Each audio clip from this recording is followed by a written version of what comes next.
समुत्कर्ष समिति से जुड़ी सभी जानकारियां प्राप्त करने के लिए हमारे YouTube चैनल समुत्कर्ष समिति को अवश्य सब्सक्राइब करें।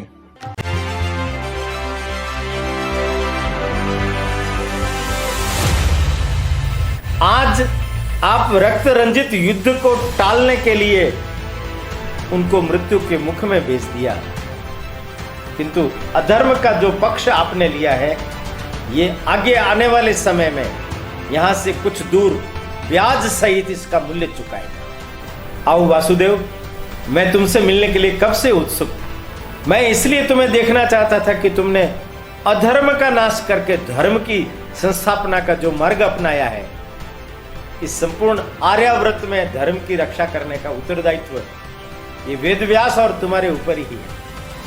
जो धर्मानुसार आचरण करेंगे वह ही इस संसार में रह पाएंगे, और अन्य अधर्म का आचरण करने वाले लोग नष्ट हो जाएंगे। शकुनी और दुर्योधन का षड्यंत्र जो था, उसको धृतराष्ट्र और भीष्म ने पूरा किया। भीष्म चाहते तो उन्हें रोक सकते थे, दुर्योधन को अलग कर सकते थे। पांडव प्रिय थे, किंतु कुरु साम्राज्य प्रियतर था। निष्ठाएं बदल गई।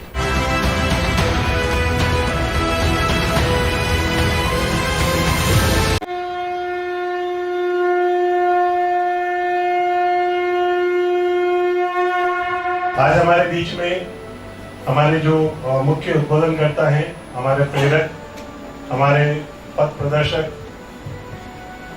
वर्ष 1986 से जो अपना जीवन राष्ट्र निर्माण और राष्ट्र सेवा के लिए समर्पित कर चुके हैं, ऐसे संघ के प्रचारक माननीय ओमजी भाई साहब, आप एक प्रखर लेखक विचारक हैं।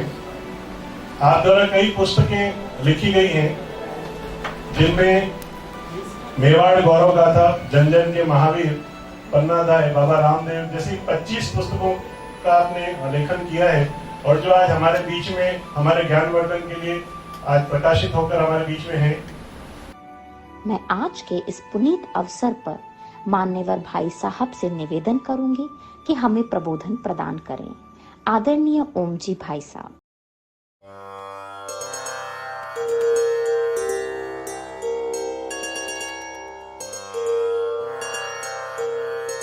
हिंदू भूमे सुरक्षार्थ केशवेन विनिर्मितम् यं संघपोषितं येन गुरुं तं प्रणमाम्यहम्।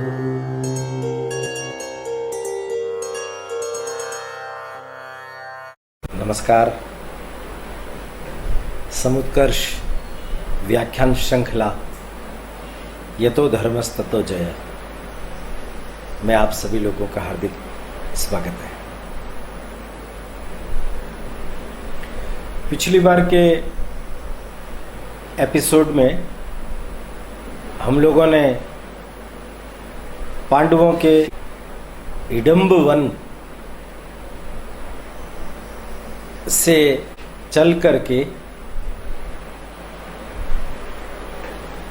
एक चक्रा नगरी की ओर प्रस्थान करने का निश्चय किया था।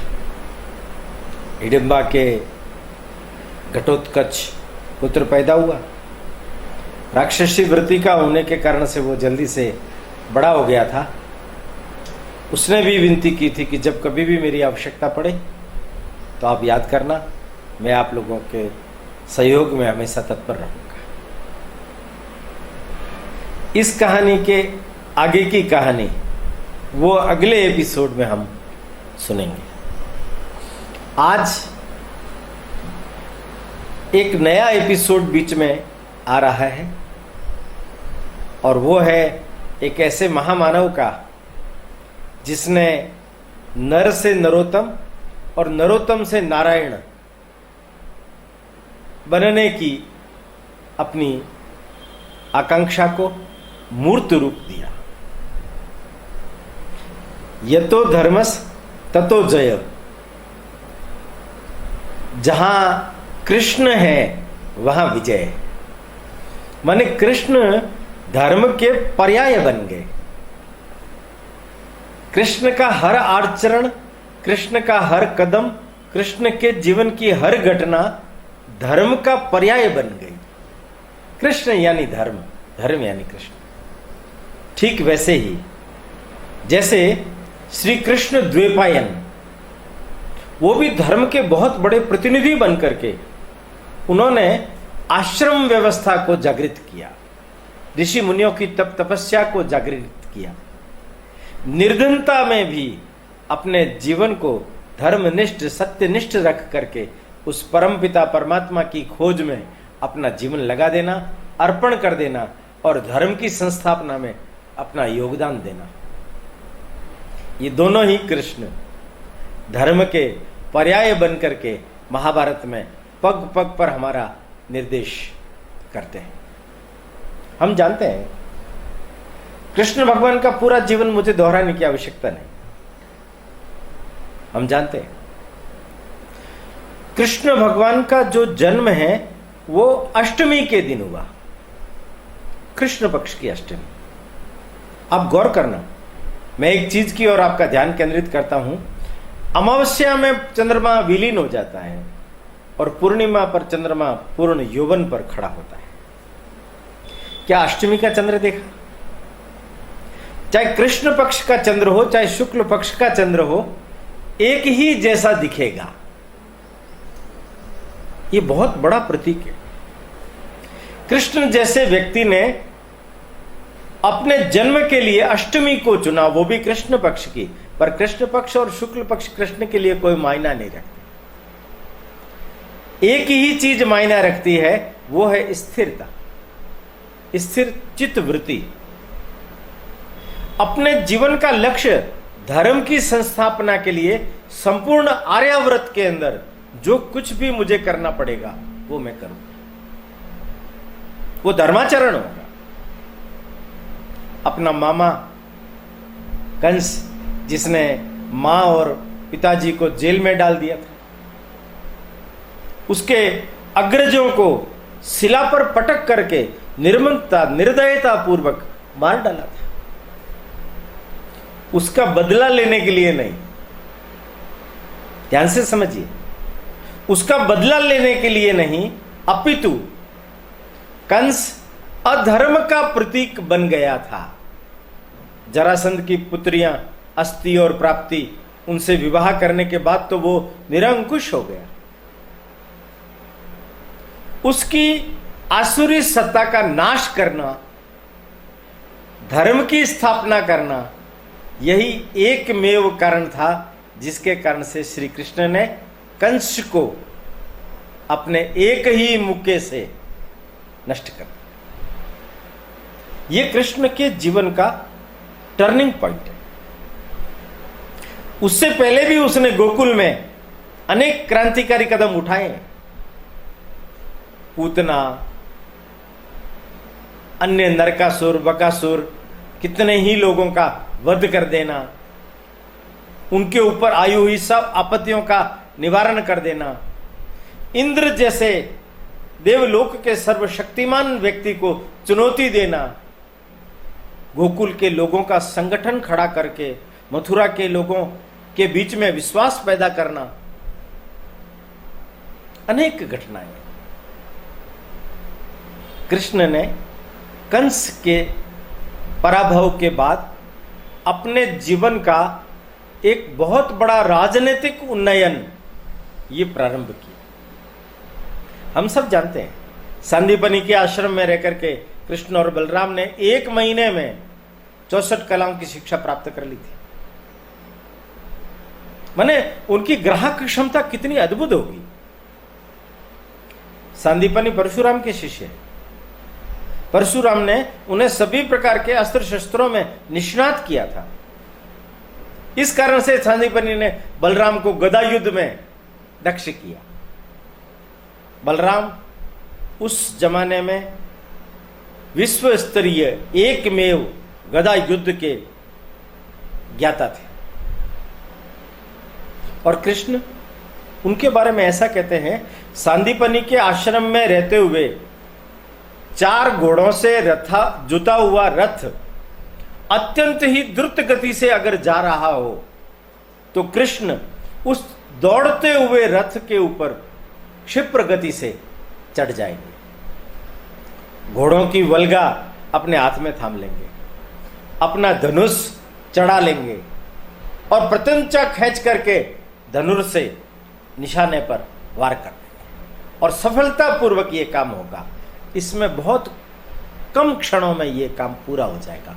इस क्षिप्रता को, इस योग्यता को, इस कौशल को प्राप्त करने में कृष्ण ही एकमेव पात्र थे। सांदीपनी के बड़े प्रिय शिष्य थे, किंतु हम सब जानते हैं जरासंध ने जब कंस का पराभव हुआ तो मथुरा पर 3 बार आक्रमण किया, पर वो मथुरा जीत नहीं सके। कृष्ण को मालूम था ये मथुरा को नेस्तनाबूद कर देगा, क्योंकि ये मगध का बहुत बड़ा साम्राज्य का 99 राजाओं को जिस व्यक्ति ने परास्त करके और अपने कैद के अंदर डाल रखा हो उसका ज्ञाता है। ऐसे शिशुपाल, चेदीराज, ये सब लोग उनके साथ में थे। क्या करें? एक ही निर्णय किया। जब बलराम द्वारिका के पास में युद्ध करने के लिए अपनी पत्नी को प्राप्त करने के लिए गए थे, उसी समय ही उन्होंने भी सोचा, और कृष्ण ने जब देखा तो उन्होंने सोचा समुद्र के तट पर अगर हम हमारे राज्य को प्रस्थापित कर देते हैं तो हम सुरक्षित हो जाएंगे। द्वारिका की स्थापना हुई, पूरी मथुरा को वहां ले जाकर के बसाया गया। काल यवन ने पीछा किया तो युक्तिपूर्वक काल यवन का वध हुआ। जरासंध उसके बाद में भी जब आया, गोमंतक की पहाड़ियों में कृष्ण और बलराम छुप गए और वहां उन्होंने युक्तिपूर्वक जरासंध का पतन किया। हार करके, जान बचा करके जरासंध को भागना पड़ा। इन सब घटनाओं के बीच श्री कृष्ण सजग थे। मथुरा से ही उन्होंने अपने चाचा अक्रूर जी को हस्तिनापुर में जब पांडु की मृत्यु के पश्चात पांडव और कुंती आई थी तो अपनी बुआ की सुध बुध लेने के लिए भेजा था, और अब उन्होंने भेजा उद्धव। द्वारिका की स्थापना होने के बाद संपूर्ण आर्यावर्त में धर्म की स्थापना करनी है तो मुझे किन लोगों का साथ चाहिए? तो उनकी दृष्टि पड़ी कुंती बुआ के 5 पुत्रों पर। धर्मनिष्ठ है, योग्य है, क्षमतावान है। अगर ऐसे लोग मेरे साथ रहेंगे तो मैं इन लोगों का साथ लेकर के, इन लोगों को साथ दे करके धर्म की स्थापना कर सकूंगा। उद्धव गए। कृष्ण भी हस्तिनापुर जाने के लिए उत्सुक हो गए, क्योंकि उद्धव का कोई समाचार प्राप्त नहीं हो रहा था। कृष्ण चले, रास्ते में पुष्कर आया, वहां रुके, क्षोभराज साल्व को उन्होंने हराया। पुष्कर में उद्धव से उनकी भेंट हुई। उद्धव के पास संदेशवाहक पहुंच गए थे और वो पहुंच करके कृष्ण का संदेश दे चुके थे कि कृष्ण तुरंत मिलना चाहते हैं। उद्धव को कृष्ण का प्रतिरूप भी कहा जाता है। संपूर्ण समर्पण कृष्ण के लिए। उद्धव आए, उनके चेहरे पर हवाइयां उड़ रही थी। सात्यकी, युयुधान, सांदीपनी के पट शिष्य श्वेत केतु, आचार्य श्वेत केतु, वो उनके साथ। पूछा कृष्ण ने, उद्धव क्या ऐसी अवस्था बना रखी है, क्या हुआ? कंठ सूख रहा था। खड़ा नहीं रहा जा रहा, बिठाया पेड़ की छांव में।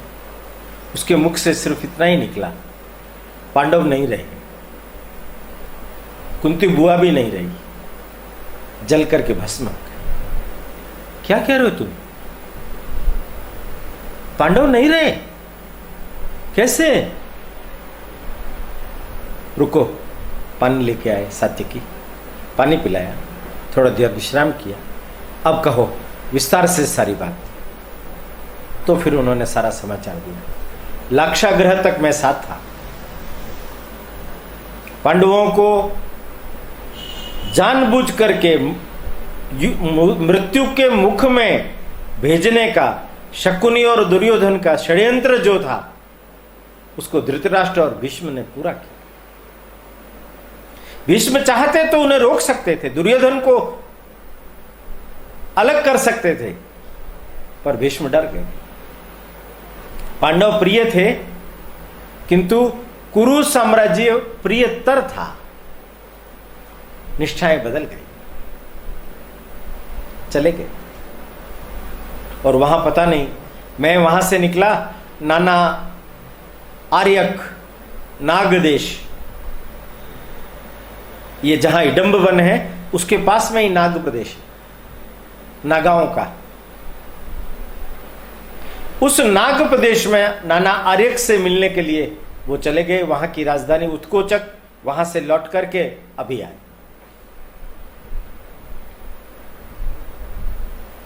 पीछे ये सब कुछ हो गया। कुछ पता चला? कुछ भी पता नहीं चला। कृष्ण हताश हो। मैंने अपने जीवन में जो कुछ सोचा था वो पूरा नहीं होगा।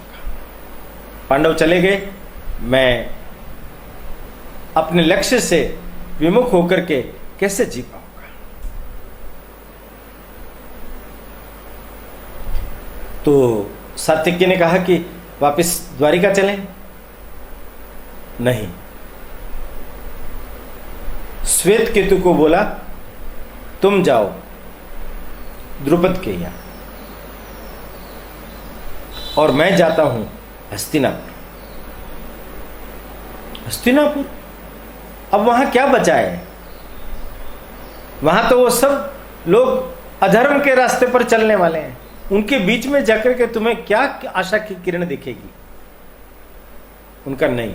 ये पता तो लगाना पड़ेगा कि पांडवों को छल पूर्वक किस तरीके से किसने मारा। ये हमारा कर्तव्य है। वो हमारी बुआ है, वो उसके लड़के हैं।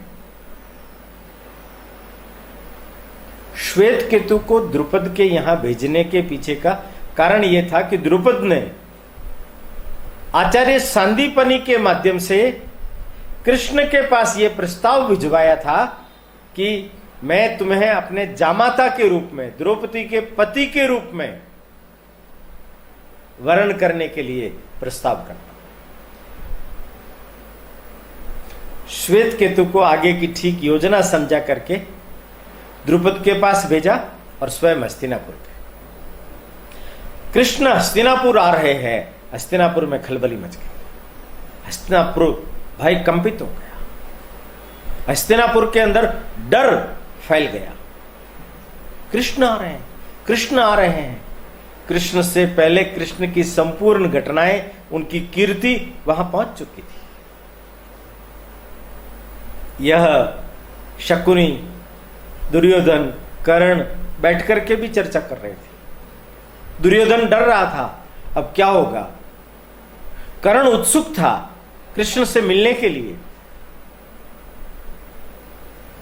शकुनी ने दुर्योधन को समझाया, अपने मन में सब कुछ प्रकार का भय होते हुए भी अपने चेहरे पर प्रसन्नता व्यक्त करना।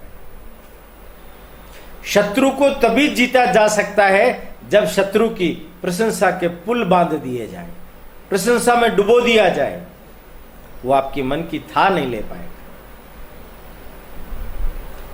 और भांजे, अपने वाणी को विराम देना, बोलना मत। अगर तुमने कुछ भी बोल दिया तो तुम्हारी कुछ भी बोली हुई चीज में से पकड़ने की क्षमता रखता है वो व्यक्ति। इसलिए अधिक सावधान रहना। पहुंच गए कृष्ण। व्यापक स्वागत हुआ। शकुनी की तो आंखों में से आंसू झर रहे थे। कृष्ण समझ गए अति अति षड्यंत्रकारी की आत्मा अति के कारण से रो रही है। दुर्योधन भी प्रसन्न था, धृतराष्ट्र महाप्रसन्न थे। भेंट हुई धृतराष्ट्र से, रोने लग गए धृतराष्ट्र। मेरा भाई पांडु के समान था युधिष्ठिर, 5 पुत्रों को मैंने अपने पुत्रों की तरह पाला था। मैं कैसा मनहूस व्यक्ति हूं, मैंने ही उन्हें वारणावत जाने की आज्ञा दी थी और मेरे कारण से वो मृत्यु लोक को चले गए। रोने लग गए। धृतराष्ट्र से मिलने के बाद भीष्म पितामह से कृष्ण मिले। गदगद हो गए थे कृष्ण। पितामह के चरण छुए। पितामह ने उन्हें गले लगा लिया। आओ वासुदेव, मैं तुमसे मिलने के लिए कब से उत्सुक था। मैं इसलिए तुम्हें देखना चाहता था कि तुमने अधर्म का नाश करके धर्म की संस्थापना का जो मार्ग अपनाया है, इस संपूर्ण आर्याव्रत में धर्म की रक्षा करने का उत्तरदायित्व ये वेदव्यास और तुम्हारे ऊपर ही है। कृष्ण तो मूल तक जाना चाहते थे, इसलिए प्रश्न किया, पितामह आपके रहते हुए पांडव कैसे चले गए? क्या आप रोक नहीं सकते थे उन्हें? पितामह कोई कह न सके। पितामह कहने लगे, अगर मैं रोकता तो दुर्योधन, कर्ण, अश्वत्थामा, शकुनी ये मिलकर के उन लोगों को मार डालते। मैंने तो उन्हें बचाने के लिए प्रयत्न किया, पर भाग्य के आगे किसका जोर चलता है। आप दुर्योधन वगैरह को नहीं रोक सकते थे क्या? आपने क्षणिक अधर्म का साथ दिया। पितामह, मैं स्पष्ट देख रहा हूं, आज आप रक्त रंजित युद्ध को टालने के लिए उनको मृत्यु के मुख में भेज दिया, किंतु अधर्म का जो पक्ष आपने लिया है, ये आगे आने वाले समय में यहां से कुछ दूर ब्याज सहित इसका मूल्य चुकाएगा। पितामह दंग रह गए, फटी आंखों से देखने लगे। यह युवक किस दिव्य दृष्टि से भविष्य का आकलन कर रहा है? क्या यह अलौकिक भविष्य वक्ता है? इतनी गहरी समझ है परिस्थितियों की। दंग रह गई, मन ही मन उसको नतमस्तक कर दिया। पितामह, मैं आपको एक परामर्श अवश्य दूंगा। आप से धर्म की अपेक्षा है, अधर्म की अपेक्षा नहीं। अगर आपने अधर्म का साथ दिया तो फिर आप भी नहीं बचोगे। कृष्ण विदुर के यहां आ गए, विचार विमर्श करने लगे। भीष्म के यहां से जाते समय भीष्म ने उनको पूछा था, वासुदेव अब आगे कहां, द्वारिका प्रस्थान करने का इरादा है? उन्होंने कहा नहीं, मैं कांपिल्य जाऊंगा। कांपिल्य? द्रुपद के यहां? द्रुपद तो कुरुओं का घोर शत्रु है। पितामह, आप गलत सोचते हो। द्रुपद कुरुओं का न कभी शत्रु था न है। ये तो द्रोण के कारण आपने अपने मन में इस चीज को बिठा लिया कि जो द्रोण का शत्रु है वो कुरुओं का शत्रु है। ऐसा नहीं, और ऐसा होगा भी नहीं। द्रुपद कुरु साम्राज्य का बहुत बड़ा हितैषी व्यक्ति बनकर के खड़ा होगा। कृष्ण ने विदुर से सलाह पर मशवरा किया। विदुर ने संकेतों में कुछ बातें बताई, जिसके आधार पर कृष्ण के मन में यह चीज स्पष्ट हो गई कि पांडव जीवित है। कृष्ण गए। रास्ते में धौम्य ऋषि का आश्रम, वेदव्यास के शिष्य धौम्य ही नागों के बीच में आकर के अपना आश्रम बनाया, नागों को शिक्षित किया। और आप देखिए, नाग संस्कृति में भी आर्य संस्कृति के बीज धूम्य के कारण से बो दिए गए। उन लोगों की आसुरी प्रवृत्ति नष्ट होकर, राक्षसी प्रवृत्ति नष्ट होकर के आर्य संस्कृति के देवव्रत सद्गुण पैदा हुए। धूम्य के यहां योगा योग से श्री कृष्ण द्वैपायन की भेंट हो गई। दोनों में प्रसन्नता हुई, चर्चा हुई। कृष्ण ने अपने प्रश्न रखे, उन्होंने उत्तर दिए, और उन्होंने यहां तक कहा कि कृष्ण, तुमने अपने मामा का वध किया, जरासंध से टक्कर ली, तुमने धर्म का अधिष्ठान स्वीकार करके संपूर्ण आर्यावृत्त को धर्म क्षत्र के नीचे लाने का जो प्रण किया है, मैं तुम्हारे साथ हूं। मैंने भी अपने युवकपन में बहुत संघर्ष किया। आज जगह जगह पर आश्रम, उन आश्रमों के अधिष्ठाता, वहां के रहने वाले ऋषि मुनि, वहां रहने वाले ब्रह्मचारी सभी धर्मनिष्ठ, तपोनिष्ठ जीवन, सत्यनिष्ठ जीवन जी रहे हैं। क्षण भर का भी उनके जीवन के अंदर क्षरण नहीं आता। वो अपनी मर्यादा को जानते हैं, और इसके कारण से मैं आज ये दावे के साथ कह सकता हूं, हमारे सभी आश्रम तीर्थ बन गए, और लोग, प्रजाजन उन तीर्थों का निरीक्षण करके, वहां रह करके, वहां जाकर के, वहां दर्शन करके अपने जीवन में भी धर्म को धारण करने का संकल्प लेते हैं। तुम्हें भी ये सब करना है। फिर अब तुम्हारी आगे की क्या योजना है? तब कहा कि मैं कांपिल्य जा रहा हूं। द्रुपद के मन में क्षुब्धता है।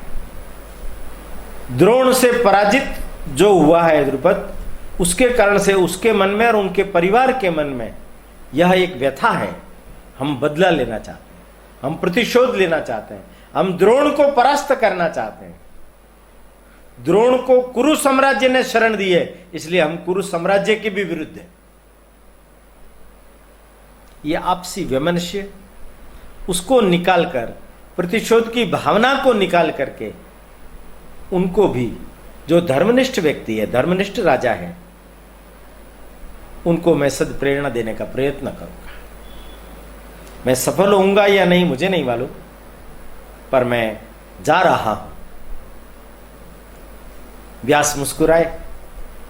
उनका कि तुम अपनी योजना में जरूर सफल होगे, क्योंकि मैं जानता हूं कि कृष्ण कौन है, उसकी योजना का आकार प्रकार क्या है, और वो किस तरीके से सफल होता है।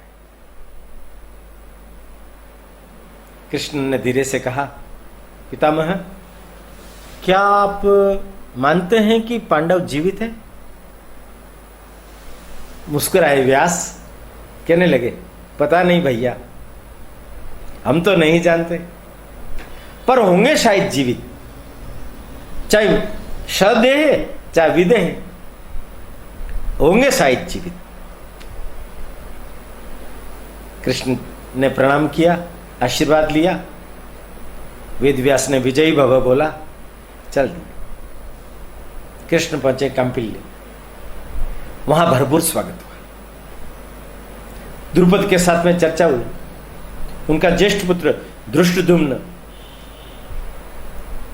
उन्हीं के घर पर शिखंडी कन्या के रूप में पैदा हुई थी, पर उसको पुरुष के रूप में रखा गया। मैंने जैसे पहले भी बोला है कि वो घर से भाग करके चला गया था द्रोण के पास। द्रोण ने स्थूल कर्ण यक्ष के माध्यम से उनकी शल्य क्रिया करा करके उसका पुरुषत्व पैदा किया। वो शिखंडी फिर वापस लौट करके आए।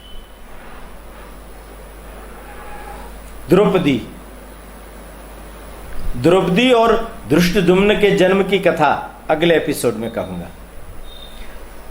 इन सब परिवार के मन में भयंकर प्रतिशोध की भावना भरी हुई थी।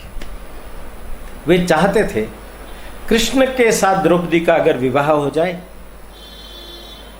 तो यादवों की संपूर्ण शक्ति और कृष्ण जैसा धनुर्धर वो द्रोण को परास्त कर सकता है। द्रुपद के बीच में चर्चा हो रही है। द्रुपद कह रहे हैं कि आप मेरा प्रस्ताव संदीपनी जी ने आपके पास में पहुंचाया। उनका पहुंचाया तभी तो मैं आया। तो आपको मेरा प्रस्ताव स्वीकार है? कृष्ण ने कहा कि मेरे प्रस्ताव स्वीकार करने से कुछ नहीं होगा। 1 मिनट के लिए मैं अगर आपका प्रस्ताव स्वीकार भी कर लूंगा तो भी आप अपने प्रतिशोध को पूरा नहीं कर पाएंगे। जरासंध जैसा व्यक्ति वो संपूर्ण आर्यावर्त को उद्दंडता पूर्वक नष्ट करने पर तुला हुआ है,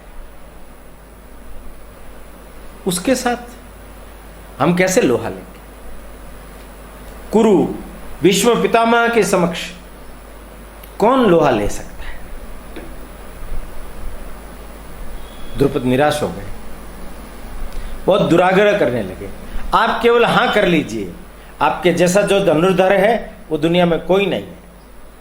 आप ही मेरी कसौटी पर खरे उतरेंगे और मैंने जो शपथ ली है कि मैं द्रोण को बदला लूंगा, उसको पराजित करूंगा, ये पूरा हो जाएगा। जब कृष्ण द्रौपदी से मिले तो द्रौपदी भी अपने पिता की प्रतिरूप ही थी, प्रतिरूप। वो भी उस प्रतिशोध की ज्वाला में धधक रही थी। मेरे पिता को यज्ञ करते समय अर्जुन ने बाण मार करके, जैसे कोई चोर हो इस प्रकार से पकड़ करके द्रोणाचार्य के समक्ष लेकर के गए और उन्होंने हमारा राज्य, हमारा अपमान करके छीन लिया। एक सत्यनिष्ठ व्यक्ति को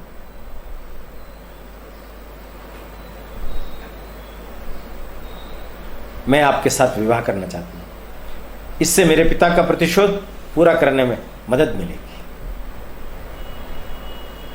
इन्होंने कहा नहीं, ऐसा नहीं हो पाएगा, मेरे कारण से किसी भी हालत में मदद नहीं मिलेगी और मैं तो आपके लिए बिल्कुल भी योग्य नहीं हूं। आप तो राजकुमारी है, मैं तो ग्वाला हूं, मेरा और आपका कोई मेल ही नहीं। द्रौपदी मुस्कुराई, कहने लगी आपका और मेरा कितना मेल है कि आपको लोग दुनिया कृष्ण कहती है और मुझे कृष्ण। मैं तो आपके लिए ही पैदा हुई हूं। कृष्ण की द्रुपद के साथ में दोबारा वार्ता होने से पहले कृष्ण सात्यकी, उद्धव, अन्य लोगों से, श्वेतकेतु वगैरह से परामर्श करने लगे। हम यहां विचित्र भंवर में आकर के फंस गए। एक अहंकारी राजा और अहंकारी ब्राह्मण, उनका युद्ध है, उसके बीच में हम फंस गए। अब कैसे रास्ता निकालें? आपस में परिचर्चा हो। सब लोग ये कहने लगे हमें चल देना चाहिए द्वारिका। कृष्ण ने कहा नहीं, रास्ता निकालना पड़ेगा। कृष्ण फिर मिले द्रुपद से और बातचीत के दौरान उन्होंने एक अच्छा रास्ता सुझाया। उन्होंने कहा कि देखो, मैं अगर आपका जमाता बन गया तो उसका कोई लाभ नहीं होगा, पर मैं जो आपको परामर्श दे रहा हूं उस परामर्श से आप दुनिया भर के अंदर पूजे जाएंगे, आपका नाम होगा, सारे राजा आपका लोहा मान जाएंगे और आपको एक ऐसा धनुर्धारी योद्धा मिल जाएगा कि जिसके कारण से आप अपने मनवांछित इच्छा को पूरा कर सकते हैं। अगर आपके साथ द्रौपदी का विवाह नहीं होगा तो भी आप मुझे सहयोग करेंगे?